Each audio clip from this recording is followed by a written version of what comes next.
All right, so let's dive into this topic that's been making waves. You know, the housing market, especially for millennials. Yeah. You said in this article, the millennial home buying predicament. Right. And it really challenges some of the common assumptions we have about housing. Yeah, it's fascinating how this article kind of flips the script, you know? Yeah. We often hear that millennials are locked out of homeownership. Right.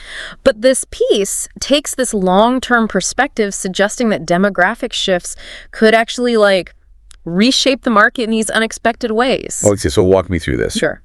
The article starts off by acknowledging the struggles millennials have faced, right? Yes. Coming of age after the 2008 crash, dealing with sky-high prices, low inventory. Right. It paints a pretty bleak picture. It does, but then it drops this bombshell. Okay. Slower population growth due to aging baby boomers and declining birth rates could actually weaken demand for housing in the coming decades. Okay. This could lead to a scenario where home prices don't just stabilize, they actually go down. Hold on, a drop in home prices. Yeah. That sounds like a dream come true for anyone trying to buy their first place. Right. But I'm guessing it's not that simple? You're right, there's a catch. Okay. The article argues that this potential price dip could actually be bad news for millennials who recently bought homes. Why is that? Wouldn't lower prices be good for everyone? Not necessarily. A lot of recent millennial home buyers are banking on their homes appreciating in value, just like previous generations did. Okay. The article uses this really interesting comparison. Okay. Imagine a boomer buying a house in 1994 Right. and a millennial buying in 2010. Okay. The difference in potential gains over 30 years is huge. Wow. The boomer's home value could quadruple, while the millennial might see much smaller gains. Wow. That's a big difference. Yeah. So those who bought during the pandemic frenzy when prices were going crazy, Yeah. they could be in for a rude awakening. Potentially, the article highlights research from Homa LLC, which projects much smaller price increases for those who bought during the peak of the market. Ouch. Yeah, it's a sobering thought. So what does this mean for someone who's thinking about buying a home right now? Should they wait for prices to drop? That's the million-dollar question, isn't it? Yeah. And honestly, the article doesn't give us a simple answer. Right. It emphasizes that predicting the future of the housing market is incredibly complex. Yeah. There are so many factors at play, and unforeseen events can throw everything off course. But even with that uncertainty, the article makes a strong case for paying attention to these demographic trends, right? Absolutely. It even quotes a Harvard researcher saying we need to get our heads around the implications of a shrinking household count. Okay. We've been operating under the assumption that home prices always go up, Right. but this article challenges that assumption and urges us to think long-term. Okay. So let's unpack those demographic trends a bit more. Okay. The article talks a lot about baby boomers, right? Yeah. They're a huge part of this equation. They are baby boomers, currently own a significant portion of the housing market, Okay. around 41% according to the Federal Reserve. Wow. As they age and, let's be honest, eventually pass away, Right. those homes will become available. Okay, so that's a big chunk of potential supply hitting the market. Exactly. But what about the demand side? Aren't millennials having kids who will eventually need those homes? That's where things get interesting. Birth rates have been declining for a while now. Okay. Gen Z, the generation after millennials, is actually slightly smaller than the millennial generation. So while they'll be entering the housing market, Yeah. their numbers won't fully offset the wave of boomers leaving it. So we've got a shrinking pool of buyers and a potentially growing pool of available homes. Exactly. That's what's driving this potential for a price dip. Exactly. And that's where the article brings in experts like Nick Shaw, the CEO of Home LLC. Okay. His team forecasts that home prices could stall out in the 2030s, with minimal year-over-year increases or even dips. Okay, so let's connect this back to you. Sure. The article paints a pretty complex picture of the housing market. It does. It seems like there are a lot of factors to consider. And it's not as simple as just assuming that prices will always go up. Right. Does that make you rethink your own approach to homeownership? It definitely does. It makes me think about the long-term implications of buying a home, Yeah. not just the immediate costs and benefits. Yeah. And it makes me wonder if there are alternative paths to building wealth and stability that I haven't considered before. And that's a really important point. Homeownership isn't the only way to build a secure future. Right. and it's important to explore all the options. Absolutely. But before we dive into those alternatives, let's go back to the article and talk about the role of immigration in all of this. Right. Immigration levels are actually a major wild card in predicting future housing demand. Basically, more immigration means more people needing homes, which could offset some of that decline in demand we were talking about. There's like a balancing act between these different demographic forces. Exactly. And the article points out that the Census Bureau's household growth projections assume a steady level of immigration, Okay. similar to what we've seen in the past 30 years. Okay. But if immigration increases significantly, that could change the game entirely. So we've got aging baby boomers, declining birth rates, and immigration as key players in this housing drama. Yeah, It's a lot to keep track of. it is. But before we get overwhelmed, let's focus on the policy side of things. Okay. The article argues that policymakers have a crucial role to play in shaping the future of the housing market, right? They do. And the article criticizes those in charge of housing supply for relying on outdated information Yeah. and short-term thinking. Okay. It calls for more forward-thinking policies that address these demographic shifts Yeah. and ensure that we're building enough homes to meet the needs of a changing population. Okay, so we've got a lot to unpack here. We've talked about demographic trends, potential price dips, the role of immigration, and the need for smarter policies. Right. But before we wrap up this part of our deep dive, I want to touch on something that's often overlooked in these conversations. Okay. The psychological impact of all this on millennials. Right. It's one thing to talk about data and projections, Yeah. but it's another to acknowledge how these shifting expectations are affecting millennials' outlook on homeownership. Exactly.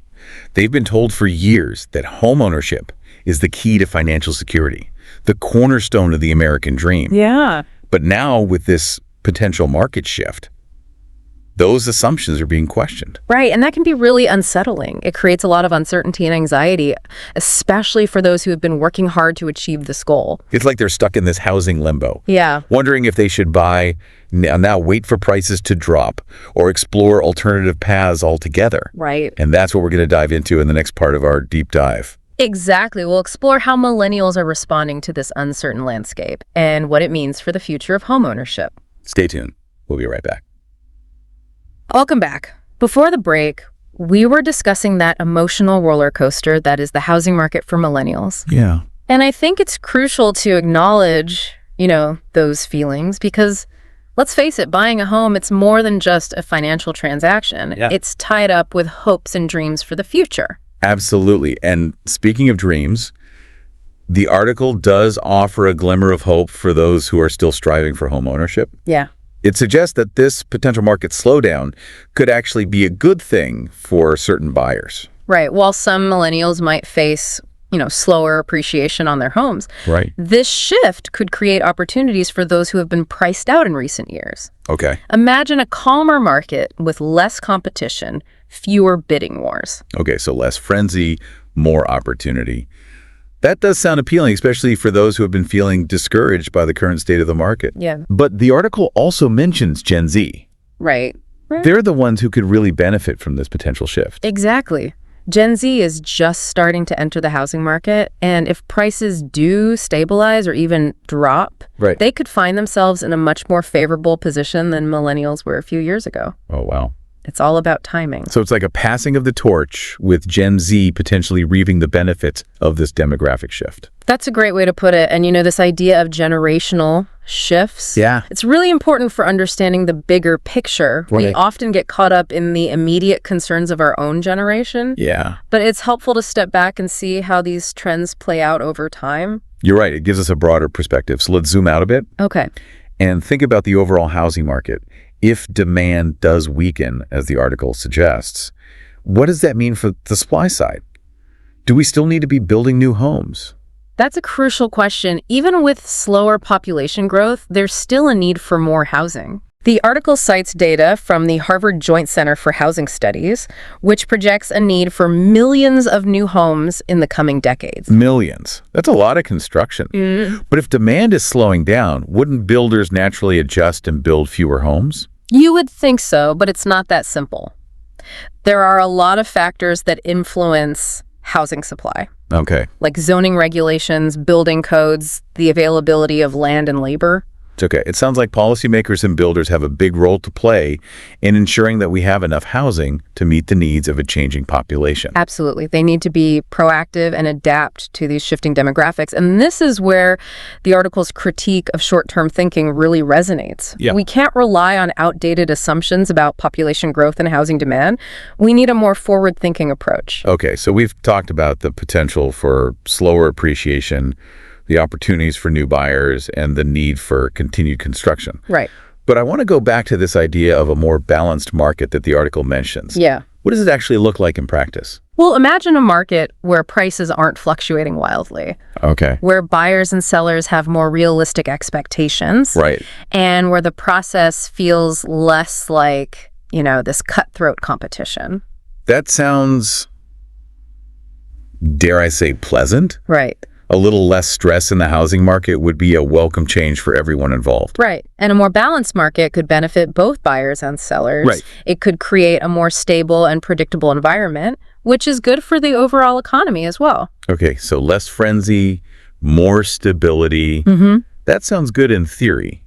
But the article also argues that we need a more nuanced understanding of homeownership itself. Yes. What does that mean exactly? For a long time, homeownership has been presented as this one-size-fits-all solution to financial security and achieving the American dream. Right. But the article challenges that assumption. Okay. It argues that we need to recognize that homeownership is a complex decision Okay. with a range of potential outcomes. So it's not as simple as buy a house and all your problems are solved. There's Right. more to it than that. Exactly. It's important to consider factors like affordability, location, long-term financial goals, and even lifestyle preferences. Right. What works for one person might not work for another. It's about making informed decisions based on individual circumstances rather than blindly following a societal script. Precisely. And the article's emphasis on data and long-term thinking comes in here. Yeah. By understanding the trends and potential risks, Yeah. individuals can make more empowered choices about their housing future. So it's less about viewing homeownership as a guarantee and more about approaching it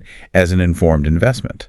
Exactly. And this shift in mindset is crucial for navigating the uncertainties of the housing market, especially as these demographic changes unfold. But let's be honest, even with all the data and analysis, there's still an emotional component to homeownership, right? Absolutely. It's tied up with our sense of security, stability, and even identity. Yeah. And when those foundations are shaken, Yeah. it can be a really unsettling experience. You're right. And for millennials who have faced so many challenges in the housing market already, Yeah. this uncertainty can be especially difficult. Yeah.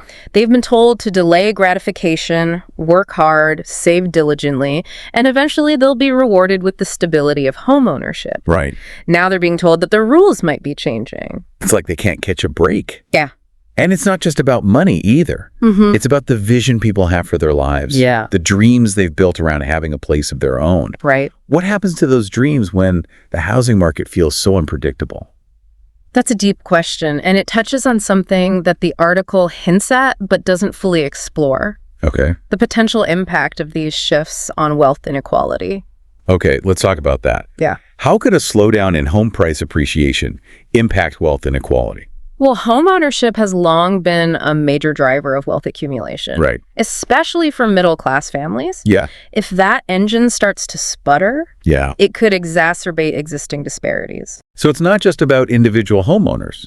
It's about the broader economic landscape and how these changes could widen the gap between the haves and have-nots. Exactly. And the article argues that this is something policymakers need to be aware of as they navigate these demographic changes and develop housing policies for the future. It's like we need to ensure that homeownership remains a viable path to wealth creation for everyone, not just a select few. That's a crucial point. We need policies that promote affordability and access, not just for those who are already in a strong financial position. Right. And that brings us back to this idea of the American dream and how it's being redefined in light of these changes. Exactly. For generations, homeownership has been synonymous with the American dream. Right. But now, as those assumptions are being challenged, it's forcing us to reconsider what that dream actually means. Is it still about a detached single-family home with a white picket fence?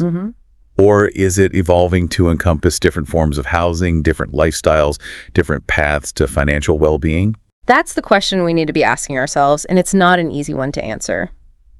So we've talked about demographics, economics, policy. even the psychological impact of these shifts. Right. But as we wrap up this part of the conversation, I want to turn our attention to what millennials are doing in response to all of this. Yes. Let's look at how those actually in the market are reacting. Yeah. Are they behaving differently? What choices are they making? Because ultimately, it's the choices that individuals make that will shape the future of the housing market. Absolutely. Are they doubling down on their efforts to buy now or holding back and waiting for a better deal? Right. Are they looking at alternative housing options or even reconsidering the whole idea of homeownership? Because those choices will tell us a lot about how millennials are adapting to this new reality and what it means for the future of the housing market. And those choices will be fascinating to analyze. It's like watching a real-time experiment unfold in the biggest market in the world. Stay with us. We'll be back soon to delve deeper into how millennials are responding to this shifting housing landscape. Welcome back to our deep dive into the millennial housing market. Before the break, we were talking about how millennials are responding to these shifting trends and what their choices tell us about the future of homeownership. It's like watching a giant social experiment unfold in real time, right? It really is. And what's fascinating is that there's no single narrative, no one-size-fits-all response. Right. We're seeing a whole spectrum of reactions from those who are doubling down on their efforts to buy now to those who are taking a step back and reconsidering their options. So let's dive into those different responses. The article mentions that some millennials are determined to buy now, even if it means stretching their budgets or compromising on their wish lists. What's driving that sense of urgency? Well, for some, it's about locking in a mortgage rate before they potentially go up again. Right. Others are worried that if they wait too long, they'll be priced out completely, especially if demand picks up again. It's like they're thinking, I need to get my foot in the door now, even if it's not my dream home. Exactly. And for many millennials, this urgency is heightened by the fact that they've already been delaying homeownership for years, they're tired of waiting, and they're ready to plant roots, even if it means making some compromises. But on the other side of the spectrum, we have millennials who are hitting the pause button. Right. Right. They're not convinced that now is the right time to buy. Right. And their reasons vary. Some are genuinely concerned about the potential for prices to drop, which could mean losing money on their investment. Others are simply feeling burnt out by the competitive market and want to wait for things to calm down. It's like they're saying, I'm not going to play this game anymore. I'm going to wait for a better deal. Exactly. And for some, this pause is also a chance to reassess their priorities. Okay. They might decide to focus on paying down debt, building their careers, or even traveling and experiencing life before settling down. It's like they're saying, homeownership is important, but it's not the only thing that matters. Right, and that's a really healthy perspective. It's about recognizing that there are multiple paths to a fulfilling life, and that homeownership isn't the only way to achieve financial security or happiness. And this brings us to those alternative paths that the article touches on. Some millennials are choosing to rent for longer, focusing on building their careers and financial foundations before committing to a mortgage. And this makes sense for a lot of people, especially in cities where renting can be more affordable and flexible.